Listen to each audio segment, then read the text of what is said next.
All right, what's up, everybody? Welcome back to the NAV Lab. Today we have our guest, his second time on the podcast, Josh Daniel, our partner, owner, CEO of NAV Lending.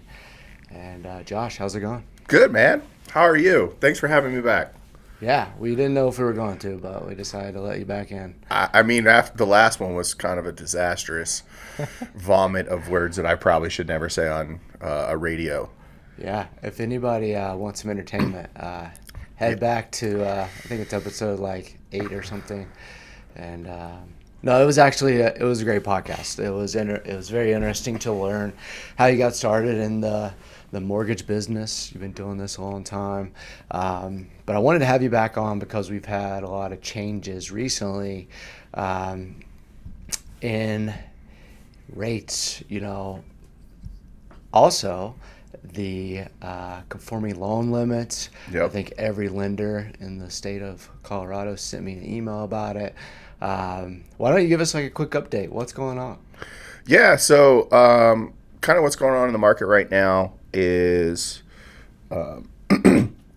inflation seemed to have stopped, and that's what they tell us.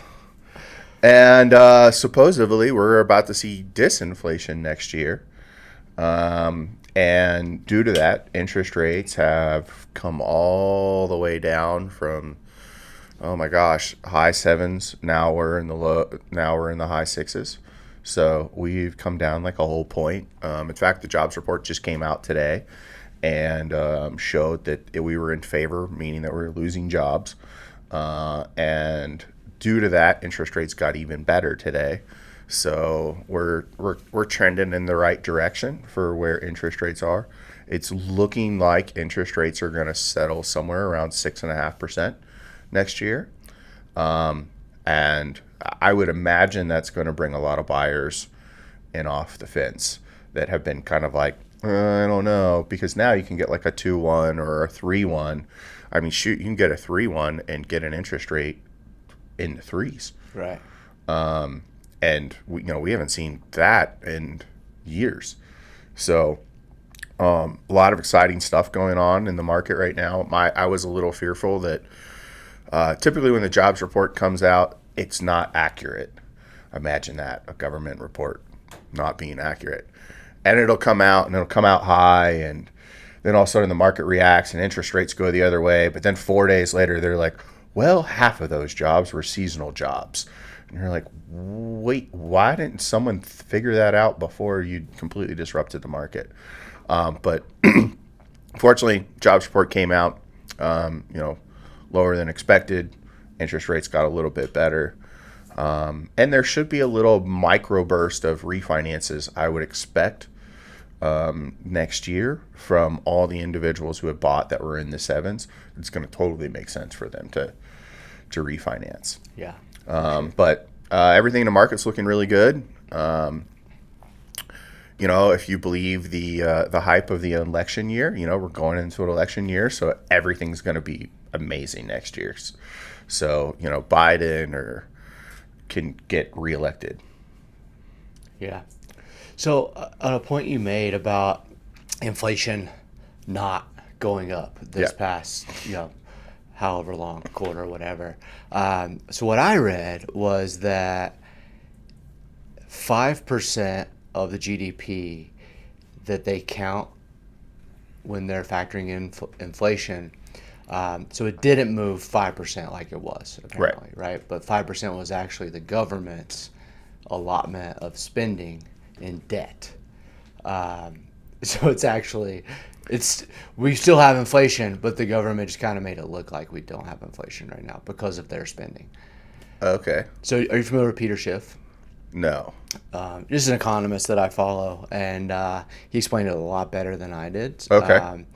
But basically, so our debt that the country is in went up by quite a bit, and that counts for 5% of the things they factor when they're talking about inflation. Really? And so you can take 5%. So we hid the that inflation we is kind of what he's saying in our And the Fed just makes it look like there was no inflation. Okay. Yeah. But man, it'd be interesting to see.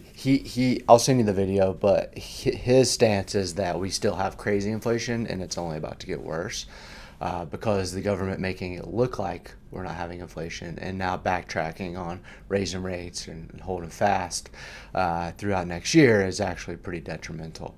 I'm an optimist. I say screw that guy, but he's been right pretty much every time. You know, it's. I watch a lot of CNBC and watch a lot of that market stuff, and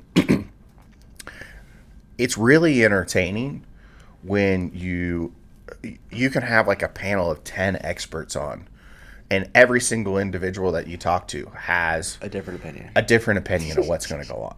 Peter's on there a lot on CNBC. You're going to recognize Then him. I probably recognize him. It's totally crazy. One of the things that had me frustrated this week that I saw that was just all over the news is the Fed's going to cut rates at least 6 times next year. And what's so ironic about that, if you look at the Fed dot plot and you listen to what they've been saying, not to say that they always do what they say that they're going to do, but when you look at that, nowhere has the Federal Reserve said anything about cutting interest rates. In fact, he has said higher for longer, higher for longer, higher for longer, invoked Volcker, and like, hey, we're absolutely not going to lower rates until we know we're ahead of inflation. And it's just entertaining because what's going to happen is everyone's going to say that the Federal Reserve is going to cut rates. And then the Federal Reserve is going to come out and say, we're not going to cut rates. And then the whole market's going to flip out like, oh my God, the Federal Reserve said they weren't going to cut rates. Well, no shit. No one ever said that they were going to cut rates. This was all your market speculation that if we don't cut rates, that we're going to go into some deep recession. It's just wild how the market just kind of like makes things up and then they react off of it like some knee-jerk reaction when the market doesn't do what they were going to say or when the market doesn't do what they say it was going to do. Right. Yeah. Honestly, like for me, just paying attention to all that stuff, you kind of just have to go with the flow. It's like you got to be prepared for like whatever's going to happen, and whatever happens, you're going to adjust and do your thing. Yeah. I think the thing that I've learned the most out of watching that stuff is those guys are way more experienced than I am. And in the market, they live and breathe that. I like to think I have a little bit of an idea of what's going on enough to be dangerous. But what I've noticed is that if they can't, it seems like they're blindly throwing darts at a wall trying to hit a bullseye. Yeah. And they never do. Well, they have 15 guys. One of them is going to be right. Yeah. So it's just wild that like I think if anything, it showed me that like no one knows what the hell is going on. Not the Federal Reserve, not the market experts. Everyone's just kind of like guessing at like how the financial market's going to turn out. Right. It's like, well, when we see the data, when we see the numbers, when right. we see this, it's like then we'll know. It's like obviously. It's like But, okay. So, one thing I mentioned too, so conforming loan limits in Denver. Yeah. I'm going to embarrassingly say that I cannot remember what that number is. Yeah. I want to say it's 761. I think that's pretty close. It was 728 before. Yeah. I want to say it's 761, but. So what does that mean? So what that means is that people can buy more of a home. I'll Google it. Yeah, with the same down payment as what they could before. So before you could buy, that 7 was like 726, 600 or something like that. 200. Yeah, 200. And you could put 3% down if you hadn't owned a home in the last 3 years, or 5% down. Now you can just buy more of a house with a lower of a down payment. That's pretty much all that means. They didn't increase it that much from the year before. I'm guessing it's because home prices have started to kind of taper off a little bit. We haven't seen the appreciation that we have in the past years, so it doesn't really make sense. Yeah, so the new one is 766,550. So you had the number right, and you had the 5 on the last year. But yeah, it's interesting. In Alaska and Hawaii, could you guess what the loan limit is there? Because it's different than everywhere else. I would imagine it would be pretty high, so probably like 960. 1.149. Yeah, pretty crazy. Yeah, but that's interesting. I mean, even for me as someone who plans to buy another house in the next couple of years, like, I'd love to put 5% down. You know what I mean? Like, my house that I'm in now is above that limit. My loan's above that limit, or the previous limit, and I had to put 20% down. Like, that's just what made the most sense at the time, and I finagled some HELOCs and things like that. I actually got a HELOC on the house before I closed to buy the house with, which is a pretty like unique strategy. And then my home value went up like $250,000 in 1 year, which is pretty crazy. And then my next door neighbor directly across the street from me, smaller house, way older house, just put their home on the market on Friday for, I don't want to say like the numbers, but for about $300K more than what I paid for my house, and went under contract in 24 hours. So I don't know if she got multiple offers, that sort of thing. I'm going to talk to her. She didn't list it with me, so I'm a little bitter. But her boyfriend's a real estate agent, so I guess it's okay. We could have co-listed or something. Yeah. I could have did your showings right across the street. What company does he work for, just out of curiosity? Keller Williams. Okay. Yeah. No, Remax. It's Remax, sorry. Remax, yeah. I think that's the second time she's dated a real estate agent. It is, yeah. Yep. He's a Boulder agent. And they moved to Hawaii. Yeah. But anyhow, it's crazy what the market did in my neighborhood in particular, in Wheat Ridge. It kind of did that everywhere. But then there's another house on the same street, been for sale for like 80 days. That, you know, is priced way lower and doesn't really make a lot of sense why it's still on the market, but it is. Yeah. So I think them listing this kind of weekend where rates dropped really helped them out. But I didn't even see like any showings happening. I just saw they marked it under contract, and then they were there doing the inspection yesterday. Oh, wow. So, yeah, I should have went and met them. Yeah, some of those homes just go, I feel, a lot faster than the others, and maybe it's design, the flow of the house, but yeah, super cool house in this situation. Yeah, it's very interesting just for me out showing houses too, like what houses sit and what houses don't. Do you ever walk into a house and you're like, man, this house has been on the market for 90 days. I don't understand why. Every day, yeah. Really? Oh, yeah. Doesn't make any sense. I figured you would walk into a house and be like, I can absolutely see why this house has been on the market for 90 days. Yeah. Dude, I mean, it really comes down to the agent priced it wrong almost every time. Really? Yeah. If you price it low, it's going to sell fast for more than probably what you were going to price it for. That was too high. I was just talking to a friend of mine that I was hanging out with last night. He's an agent. He's got a flip in Arvada. Super unique flip. It's they got it set up so the top you can do long-term rental, the basement you can do short-term rental, and then it's got an ADU out back, and they completely rehabbed the whole thing.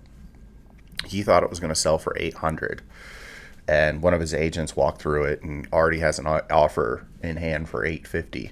He's like, I was going to list for $720 or $790 because I thought if I went to $800 I wouldn't get enough bids. Yeah.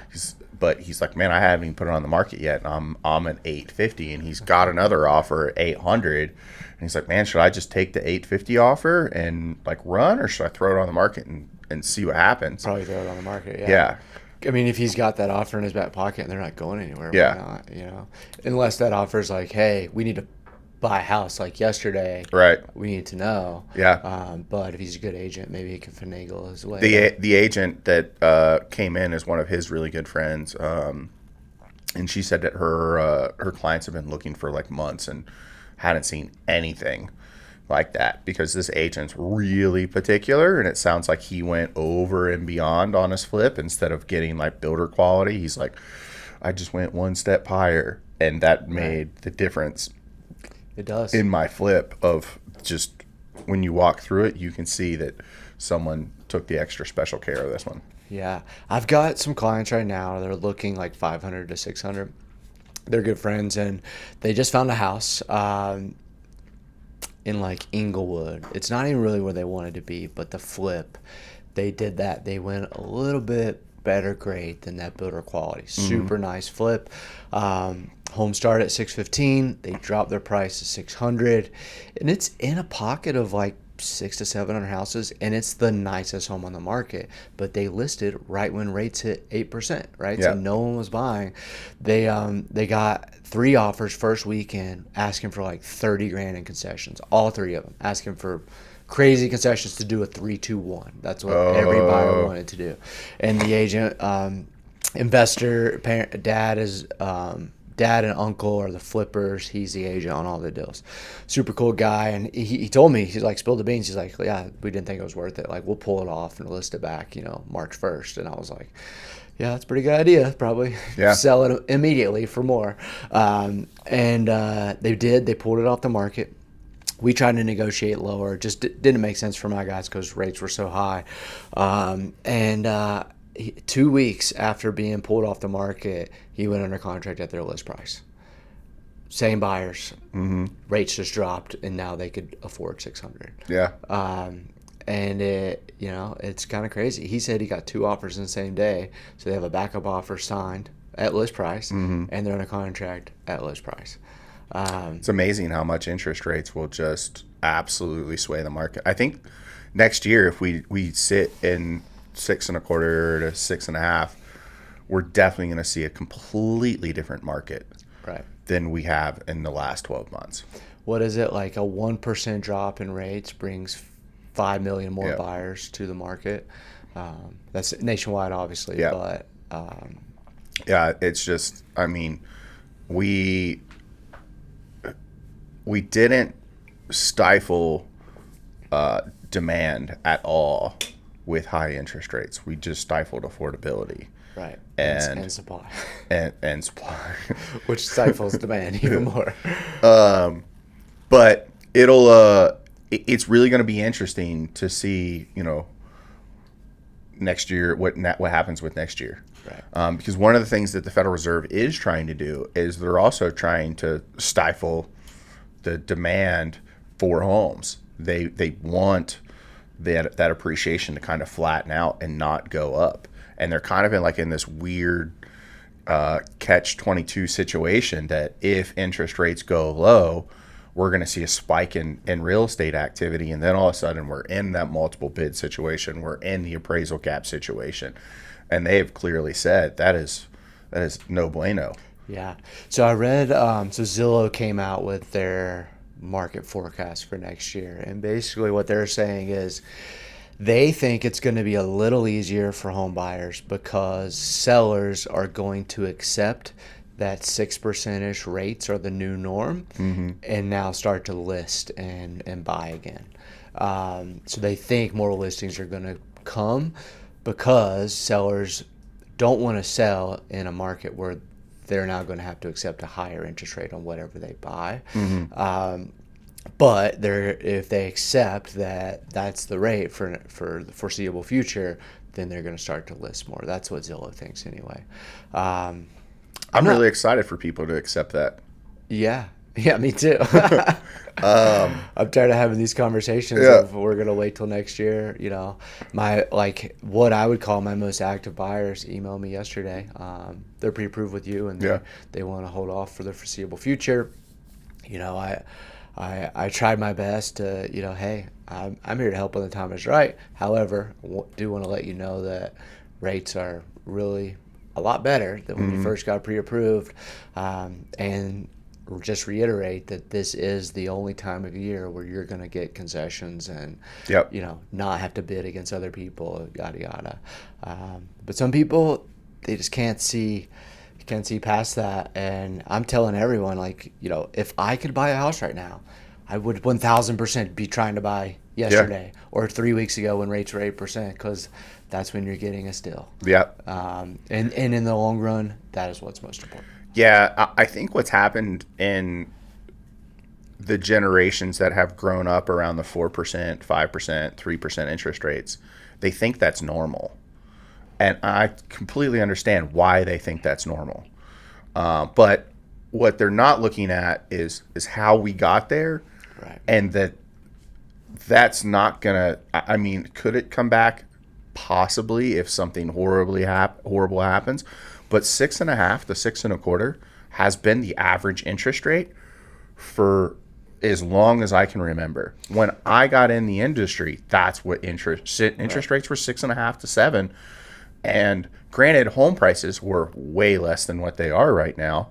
But people, I've heard the meme, well, interest rates were at 17% and you bought a house for $70,000. That's not a big deal. Well, you're not looking at what their money bought back then. Right. It's exactly the same thing. Right. Like, and the buyers that I talk to are like, well, I'm going to wait for interest rates to go back down to 4. And I'm like, it could never happen. That, sure. Like, we would need a housing crisis to happen to where the Federal Reserve had to come in and buy massive amounts of mortgage-backed security bonds to get our interest rates down that low. What were rates in 2019 before COVID? So 2019 interest rates were like 5.25, 5.375. They were already starting to kind of peak and go back up. And before COVID happened, I was like, yes, interest rates are going to 6. I kept telling everybody, this is where they're going. This is where they're going because, the Fed's rate was at like 0. You could literally get money for free.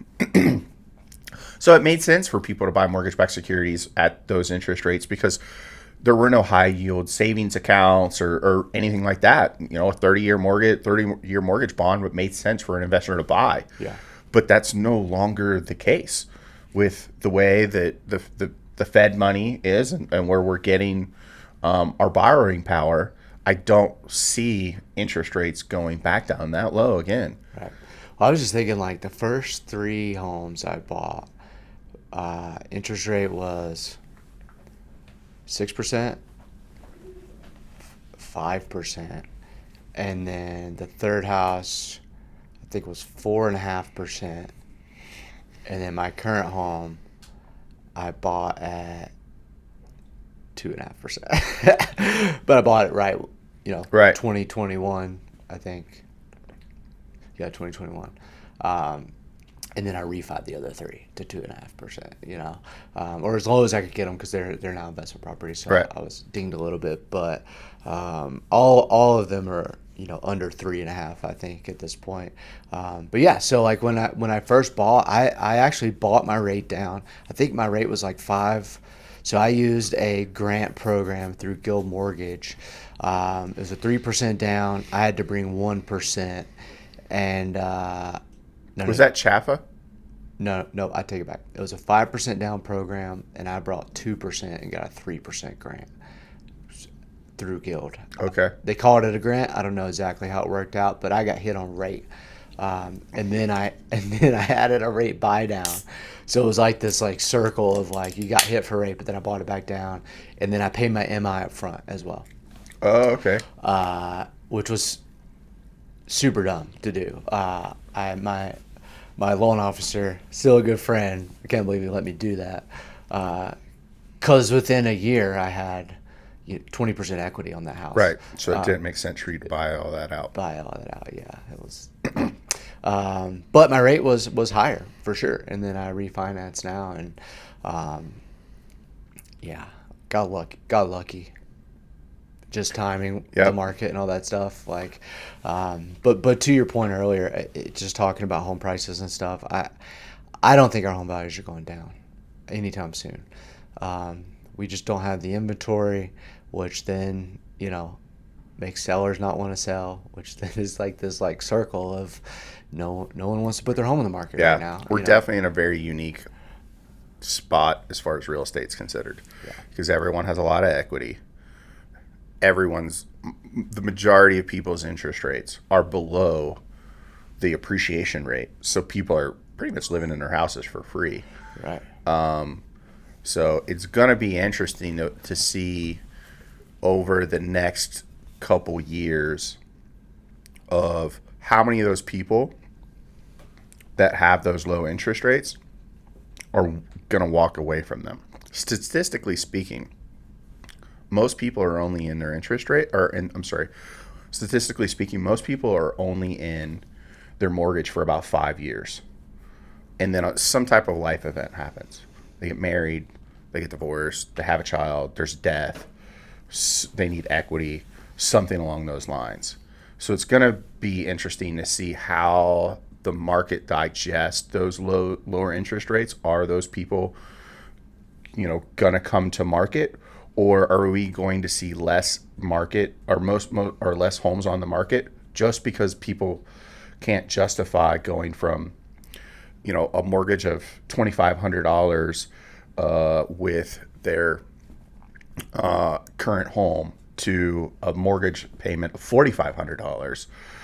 So that's going to be a much larger jump for the same house. For the same house than what it's been in the past. Right. In the past, I currently have a 5.5% interest rate, and I'm going to a 6.5% interest rate. Okay, that's a 1% jump. But now we're talking 3 points.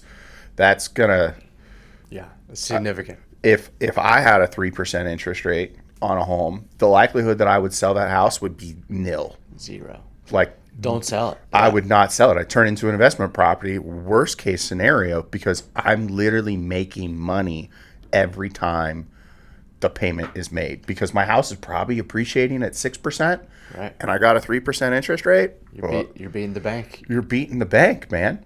Like, so do we have an inventory shortage from here on out on those homes, because people are going to think the same thing, or at least someone intelligently should be like, yo, maybe you shouldn't sell that house. Maybe you should turn it into a rental property. I say that to my clients, dude. I've got this client. He gives me referrals all the time. I've helped him buy a couple properties, and he hit me up to sell his house probably like 3 months ago. Yeah. And I was like, don't do it. Yeah. I have a call with him today just to like catch up. But, dude, he has one rental. He's wanting to move back to California. Mm-hmm. He's got this awesome house that he put like blood, sweat, and tears into making awesome. Like it basically has become a flip. He could probably sell for like $300K more than he bought 3 years ago. Right. But I was like, dude, you have a 2% interest rate. Like, just rent that thing. Like, yeah, it sucks, but you're gonna make money. You're gonna make money. Take a home equity line. Take cash out or something. Yeah.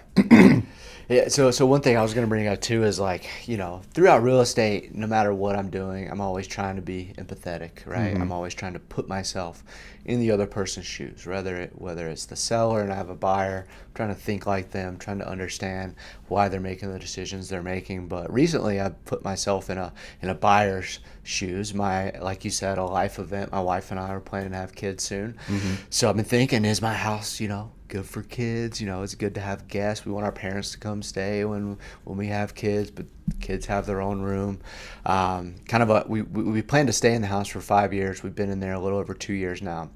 So we're about halfway to when we want to buy. So I've been looking to see where we want to be, looking at prices, and just like, I'd love to have the same mortgage payment, and it doesn't make sense. It's like, I can't buy right now. I mean, I could, but I don't want to. Right.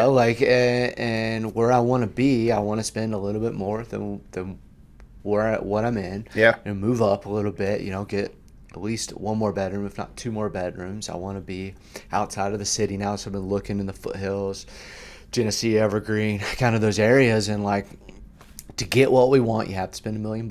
Yep. And the payment on $1 million, if we can put 20% down, is not good right now. No. It makes me sick to my stomach. And like, the other side of it is like, I've been telling my clients like, hey, you'll be okay. Like, you're marrying the house, not the payment. Like, I don't actually say that. My conversation does actually revolve around, hey, you have to be okay with the payment today, whether you're doing a 2-1, a 3-2-1, or whatever. Because like in 2 years, we don't know. We don't know what rates are going to be. They'll probably be better. But what if your credit got hit? What if you had an emergency and you had to buy a bunch of stuff on credit cards? What if you lost your job? What if you literally can't afford to refi? Right. You're married to this rate now, not just the house. So, that's the conversation I have. Maybe it's not the best in terms of being a salesman and trying to I don't know. I don't know what's more important. But to me, my client can't hate me in a year when something like that happens, right? Right. I want to make sure that I mean, that's my job. I have fiduciary responsibility to advise them, and if I advise them to like, you'll refi in 6 months, it's going to be 5% interest rate, don't worry. It doesn't and happen. It's not like, that's a big no-no. Yeah. I'm going to get a bad review. Yeah. And they're going to come to my house and maybe punch me in the face. I don't want that to happen. You bring up a good point there where you were talking about, life changes that stop you from being able to do what your original plan was. Right. And I have that conversation very frequently where someone wants to put a large amount of equity in their home. And they're like, well, if I need to get the equity out later, I'll just get it. And I try to tell them, I'm like, what I want you to do is just envision a time that you would need that equity. Tell me what that looks like. And they're like, something health-wise happened. So a job, I lost something. And I was like, well, just keep in mind that all of those horrible things that you just listed are going to be underwritten by the bank. And if I can't give you the equity for you to draw that out if you've lost your job. Right. Or, something detrimental has happened to you to where you're like, oh my God, now I need that extra $200,000. Just think about it. The bank's going to see that you're, oh my God, I need that $200,000. Annuity. Yeah. And that's when the bank's not going to give you that money. So I'm very much a student of don't put all your eggs in that basket. Right. Because it's literally like digging a hole in your backyard, putting the $200,000 in there, and then putting concrete over it, because you're going to have to break through that concrete to get it, and you may not be able to get it out. Right. Yeah, no, I agree with you 1,000%, and that's the conversation that I'm having constantly. A point that I was kind of wanting to make is like, I'm not risk averse. I like to live life on the edge. To living in China. Yeah. Because like I saw some stuff in China and like I made it, like I put myself there, and like coming back from that, I was like, it'll never be that bad. No matter what I do. Like even if you go bankrupt and you're fine. Like just like you're not that. Yeah. You're not like living under a bridge. You know? And that's also how I live my life, is like I'm like a couple closings away from living under a bridge. So makes me work really hard.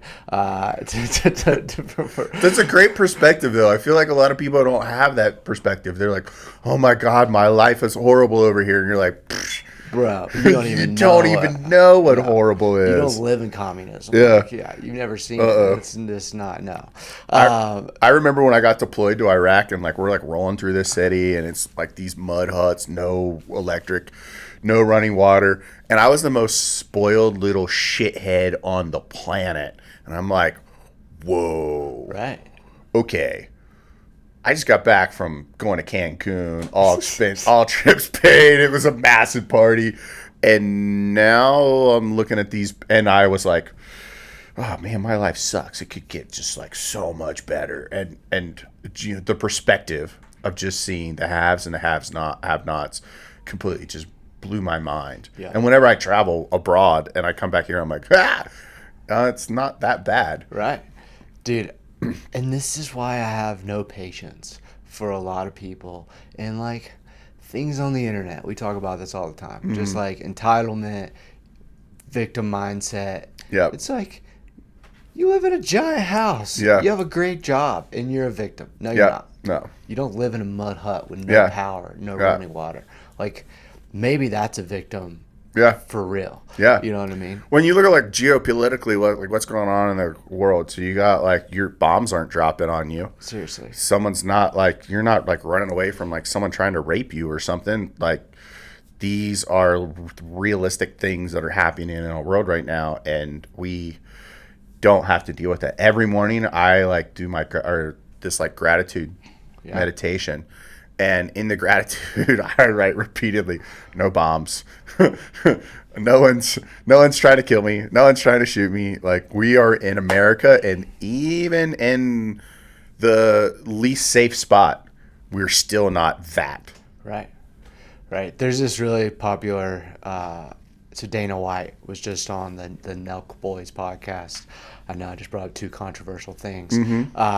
But he's basically saying, like, COVID woke a lot of people up to, like, they say, you know, like, for example, Trump gets elected, I believe in the country, yada, yada. Yeah. But then, like, during COVID, you realize, like, there is nowhere better to go, you know? And I think, like, the point he's making is, like, COVID brought that up. And even to him, he realized, like he used to think to himself, there's all these places I'd love to live. Italy, Canada, wherever. And then you see what happened during COVID, and you're like, oh no, like, America is the best. Yeah. And I had to argue with my cousin a few years ago. He said America's the best country in the world, and I was like, dude, I don't know if that's true. But I mean, I need to tell him next time I see him, like, hey man, I was wrong. Yeah. I truly believe that, because, like, the things you said, like, we're not worried about bombs, war. Like, maybe we should be worried about war, but we're not. And we get to live our lives every day in peace and harmony. And I think, you know, going through, I obviously haven't been to war like you have, but just traveling a lot and seeing the world, like, you know, you come home and there's, you know, you can be fat here and be happy, and like, you can't do that everywhere else. No, you can't. I've spent a lot of time in Asia, and you don't see a lot of people in abundance there, right? At all. They're struggling, and yeah, we're super blessed. Are there things that we could absolutely be better at as a country? Because, I mean, we're horrible in education, and, you know, but that's the point I was making with my cousin. Yeah, no, we're not the best there. But if I want to walk down the street completely vulnerable to whatever is going to happen, I would much rather do it on the worst street here than the worst street in Palestine or Israel or Ukraine. Than the best street there. Yeah, than the best street there. Right. Or, you know, any other country that's not safe to be in. Like, there are definite inherent risks that those countries have that we just don't have. Yeah. It's good to think about that stuff, I think. And I think that's the same thing that can also be tied into housing. That's what I was about to say. That's why we do what we do, or why I do what I do. I mean, I like to help people. And I truly feel that being a real estate agent is helping people. Oh, absolutely. Because real estate has helped me.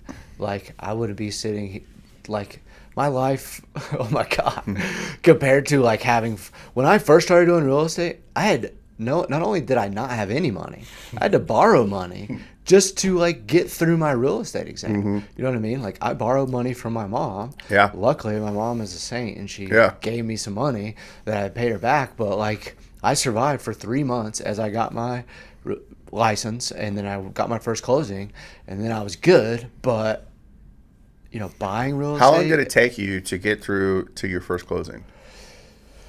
So I bought my coursework, I think, on, like, December 16th, I think is what it was. Okay. And then very specific day. My first closing was February 13th. Okay. Because I remember my clients going out for no. I take it back. Yeah. So I went on a contract. So I actually, I probably shouldn't admit this on a podcast, but I was out showing homes before I even had my license.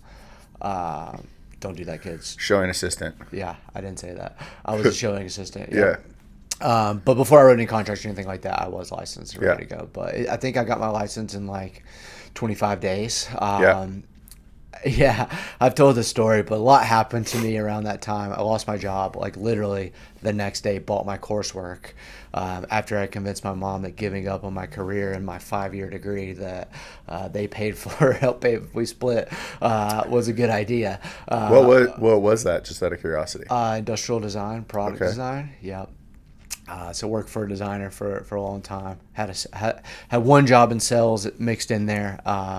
With Matt. Yep. And then Matt was doing good at real estate, so then I called him up right when I got let go from my job. That I got so I got fired for getting recruited within the company to a sales job. Have you never heard that story? I've told it on the podcast like 5 times. Okay. But basically, I got recruited within the company to interview for a sales job, and my boss at the company I was doing design found out and fired me for it. Within the company? Yeah. And then she won the lottery 2 months later and quit.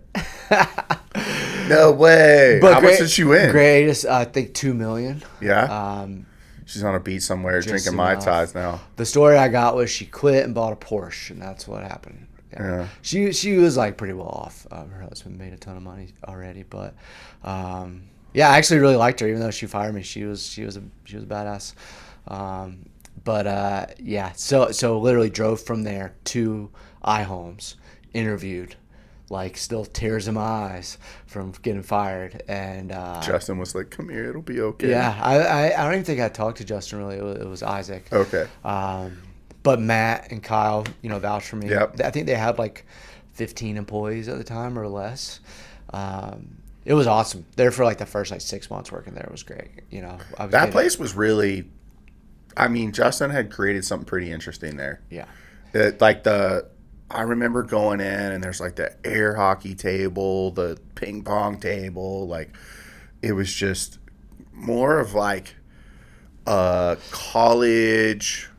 It was like a family feel. Yeah. Honestly. It was like a college, definitely like frat house when it comes to like all the things that you could do to stay there.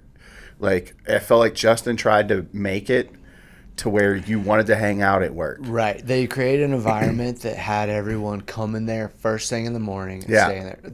I mean, the first 6 months, I was the first person there, and I was the last person to leave. Me and Kyle would lock the door every night.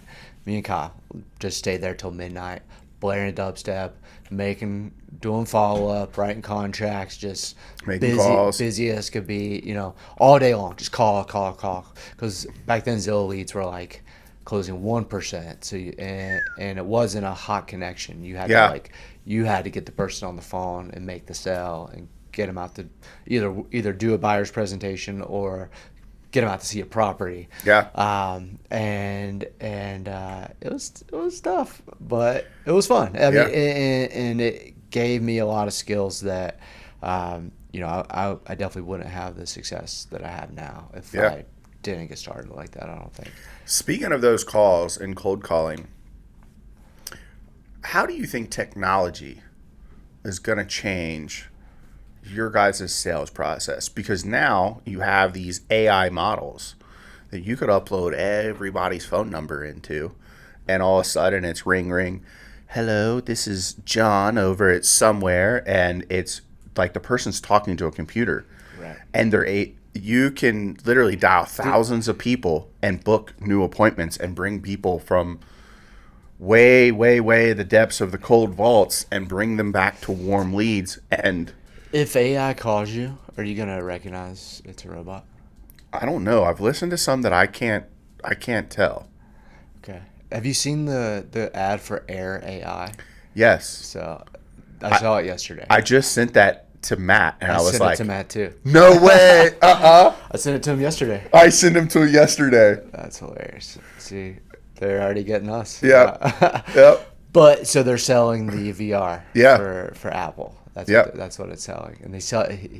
So just to talk about, it's a robot. It's talking to a guy. It's probably fake. Yeah. This ad is probably fake. I don't think it's a real conversation. You don't think that's a real conversation? I don't know. He even handled the objections really well. I was like, damn, I'm impressed with this. Yeah, but it's an ad, so why would you? I mean, if it is real, cool. But also they could have faked that and, Yeah. and make it sound real, and then now we're sold on it. You Yeah. know what I mean? But the AI, yeah, dude, just you can just tell. Like I can tell when something's written by ChatGPT 1,000% of the time. You cannot trick me with ChatGPT written stuff. Really? Right now, I don't think you can. I use ChatGPT for almost everything. And I can tell every time you use it. Okay. I can tell every social media post that we use it. I can tell every agent bio. I can tell every single house description that's written by ChatGPT because it's too good. No one's perfect. So you have little faith in human writing ability, is what you're telling me. Now I do, yeah. Maybe 20 years ago, Yeah. I might believe. Yeah. Right? But I don't anymore because you don't have to have perfect writing ability anymore. Right. Your sentences don't have to make sense. Yeah. Yeah. It doesn't have to have the flow. Yeah. Yeah. I'll admit, I was in a touchy conversation with a female, and what I was trying to Are communicate. you about to get us canceled right now? No, but what I was trying to communicate. You're mansplaining? It wasn't. Were you sitting like this? Yeah. It wasn't flowing the way I wanted it to, and I was like, So I took it, put it in ChatGTP. We know. Yeah. Maybe you shouldn't use it, dude. And dropped it in ChatGTP and then sent it to her. GTP. It's not. No. And wait, what? Anyway, GPT. What was I saying? GTP? Yeah. Okay. I don't know what you were saying. Anyway, I dropped it in there. GTP. Yeah. You GTP. dropped it in an AI language In the model. AI language model, and it made it sound way better. And then I sent it, and it worked out way better than if I would have sent my version. I definitely edited it a little bit. Did you tell her maybe she should date a robot? No, I was actually, the robot I think had more empathy for the situation than I did, so I don't know what that meant. But so I'm a proponent of it. Yeah, no, I am too. But I'm just saying, at this point, I can tell. So anyway, in the ad, the AI is trying to sell Apple's new headset, right? Their VR headset. And the guy's like, yeah, I'm going to buy the Meta one because it's way cheaper. And the AI's like, well, what if? Well, hold on, wait. So you're missing a piece. He asked, hey, I think he even used the word mate. He's like, mate, do you think he's like a British robot. Yeah, do you think that the Meta is better than the AR Apple thing? And the guys were like, no, of course not. The VR one's way better. So he overcame that objection.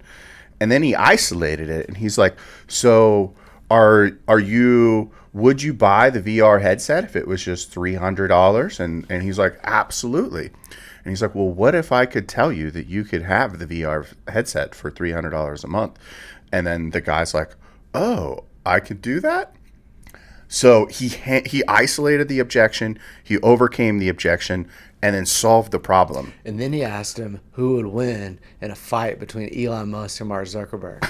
And he's like, good thing Tim Cook's not going to be fighting. Ha ha. His laugh. Yeah. Ha ha. It's like, what's wrong with this guy? I didn't hear that part. I checked out after I heard him isolate, and I was like, ooh, No, it's good. That's stuff some salespeople wouldn't even do. They'd be like, "Yo, okay, fine. Have a great day." Yep. No, back to your question. Yes. So like Zillow, for example, every single time Zillow connects you, but I would say like 95% of the time they connect you, it's a robot named Alex that's connecting the buyer to you. And I'll be in the show and they're like, yeah, talking with Alex at Zillow, yada yada. And I'm like, that's a robot, right? They're like, what? No. What do you mean? So see, it's already getting people. Dude, and Zillow has a video of it's CGI. It's not a real person. That's Alex that they like people can see on like certain things, and they think it's a real person the whole time, and it's all AI. Yeah, it's crazy. Robots are coming. Yeah, I mean, if robots will follow up with all of my clients for me, Makes our job. let them go. Yeah. Yeah. I wonder, like, really, like, what happens if they're like, are you a robot? You know Are what you a that real is? person? That's like asking a cop, "Are you a cop?" What does the AI say? You know what I mean? Probably the same thing a cop says. No, I'm not a cop. Yeah. I mean, they just have pre-written responses, right, to whatever you're saying. No, they're just going their script. They're not even paying attention to what No, you're saying. the AI. I don't think there is a script. They're not even listening. Well, no, they're. I think they're in your listening mind. to what you're saying, and then the AI. I mean, from my understanding of AI, is that it's taking a lot of different data points, and it's listening to language, how your your inflection in your voice, and then it's coming up with a solution live, not from some predisposed script, and that's what makes it super freaking awesome. And in that air ad, that's I think what they were trying to illustrate, that you could throw it a curveball and it could think on its feet and then recover. Because I think that guy in the first phone call or in the beginning, it's like, hey, the guy was super standoffish, didn't really want to talk to the robot, and the robot was able to use some Jedi AI magic to like pull that individual in, and that's not scripted. That is a skilled salesperson that saw a problem. Because a lot of people like to think that a salesperson is just someone that's selling you shit. That's an order taker. Right. A salesperson is actually, I'm going to identify a problem, and then through that problem, I'm going to solve that problem and show you how we have overcome. Not, it's called overcoming objection, but really what I've done is I've showed you that this is the proper solution for whatever your problem is. It's Inception. Yeah, and it's what that AI model did. Right. Yeah, that's crazy. I want to be so good at sales that people accuse me of being a robot. Are you a robot? Yeah. Yes, I am. Do you follow any sales trainers at all? I follow a lot of good salesmen. Yeah. Yeah. Who would you say that's a good salesman that you follow, that you like listen to how they handle objections? Ryan Serhant. Okay. Because so I do think that there's value in following salesmen, sales coaches, but in the product that I'm selling is myself. Yeah. You know what I mean? Like, I'm not selling an iPhone. Right. So I need someone who is selling themselves. Yeah. You know, maybe it's not just a real estate agent. Like, there's other industries, like personal trainers sell themselves. Yeah. They sell an idea. It's an intangible thing. And same with like negotiation, right? Like, Never Split the Difference, really famous negotiation book. I love that book by Chris Voss. Chris Voss, he just came out with a new book. I follow Chris Voss, listen to him on podcasts and Yeah. stuff. But his new book, it more pertains to like real estate agents. So Really? I'll have to check that out. I think it either just came out or it's about to come out. He's doing like a podcast run to promote it. But like in Never Split the Difference, it's never really like you're buying a car, so you're negotiating, or it's like hostage negotiation, which is his experience. But in real estate, like, you're selling yourself, but then when it comes to negotiations, you're not like, I'm not negotiating what I want. I'm negotiating what my client wants. Right. And then I'm negotiating with someone else for what their client wants. So it's like, it's a little harder to relate that, I think. But back to like following people like that, I think like for me, it's like I've got to follow people in the industry, Yeah. that are really good at what they do. And what sucks is that's not necessarily the people that are famous on social media. Right. You know what I mean? Because the people that are really good at real estate are just out selling real estate. They're not promoting themselves on social media like not that Ryan Serhant isn't really good, but Ryan Serhant, because he has such a huge following, because he was on a lot of HGTV shows and like all that stuff. And I think he's one of the few that is actually really good, but also really famous. You know what I mean? But yeah, so I don't know if that answered your question, but no, it did. And it's, you kind of advertised about agents propping themselves up on social media. And it's probably one of the biggest things I love about this brokerage is I've yet to see someone like get on social media and puff their chest like King Kong, like I think most agents outside of NAV do. Yeah. And I just love that. Every time I see an agent, some paid homeowner magazine, I'm in the top 40 for under 40. It's like, no, you paid for that. Yeah. That's what the real world doesn't know though. Yeah. It's like I can get all kinds of awards. Yeah. But I have to pay. I gotta pay for them. I remember like the 5-star, so 5,200 professional or whatever. They'd call me and be like, "Congratulations, sir, you've won 5 stars." I'm like, "Great. What do I like? Are you gonna give me data?" And they're like, "For $999, we will give you this thing." And I'm like, "Wait a minute." And you can put it. You can put it on your email signature. And I'm like, yeah, no, absolutely not. I do not need you to validate me. And it's just like one of my core values is authenticity. And that just balks at absolutely everything of like inside of me. That is not authentic at all.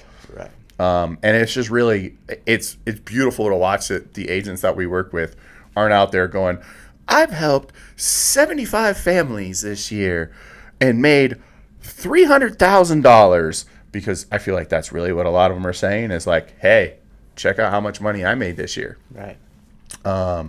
But our agents here don't have to do that. That's what gets clicks, Josh.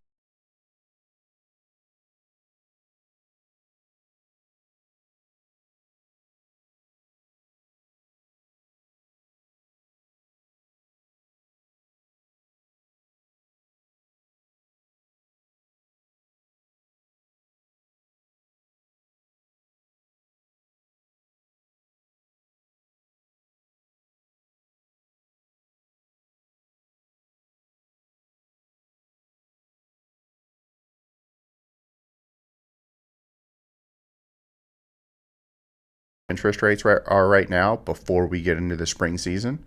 This is it. This is the time. You've got about a month left. Yeah. I cannot stress that enough. I legitimately think once we get into Q2 next year, it's going to be banger. Yeah. We're going to be selling a lot of homes. Yeah. We're going to see the market flip. And I think people are going to be comfortable, like what you said, with that interest rate after going from 8% all the way down to 6.5%. That's gonna bring a lot of buyers out. And I think some of the people who have been trying to time the market correctly is not going to work out in their favor. They're going to come back to the market and go, oh shit, I don't have enough money for an appraisal gap. I can't make that happen. In fact, I don't have my closing costs. I just have my down payment. What happened when 6 months ago that you were telling me that I could get $20,000 in concessions? Why can't I get that now?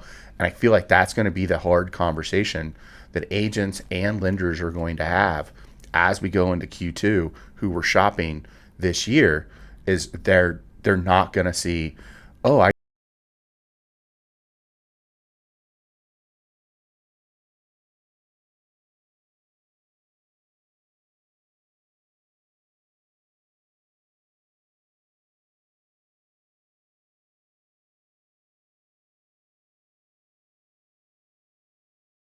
market shifted and it's changed. It's no longer that market. It's still a good time to buy, but you're not getting $20,000 in seller concessions. Right.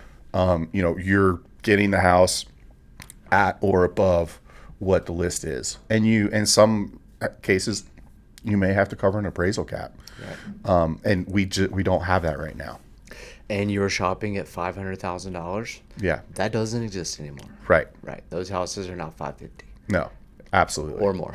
Yeah. Or there's no houses under $600K. Yeah. You know what I mean? Like I think it's going to take off, and I hope that we make a clip of everything you just said and we can show it to everyone, because it's 100% spot on. Yeah. It's the truth. And it's honestly sad for the people that don't hear that right now. Because in 6 months, it's hard to have that conversation now with people, but it's even harder in 6 months. Oh yeah. Right? It's like, I told you this. Yeah. You know. And then those people go back to the fence again, and they're like, yeah, I'm waiting for last year's market to come back. And you're like, wait a minute, last year you weren't a buyer. And I think that's been the hardest thing I've had to communicate with buyers who were like, man, I really should have bought when the home were 3%. I really missed it. And I'm trying to communicate to them, hey, Mr. Buyer, you have $50,000 to buy back then. At 50, you weren't a buyer back then because you couldn't cover the appraisal gap. You couldn't cover the down payment and closing costs. I know you wanted to buy back then and you thought you were a buyer, but you're not. You weren't a buyer then. You're a buyer now. Right. And that's really, really difficult to communicate with people because they didn't see what was going on right then and there, or they're just have forgotten what it was like to go shop back then. So you're a buyer when you're a buyer. And so if you're a buyer, you need to get in the market now. Right now. Yesterday. Yeah. Yeah. Cool, man. Well, thanks so much for coming on. If you guys looking for a loan, reach out to Josh.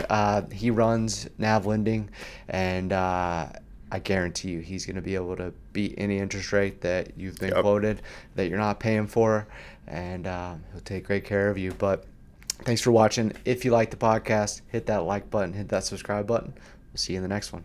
Peace. Have a good day.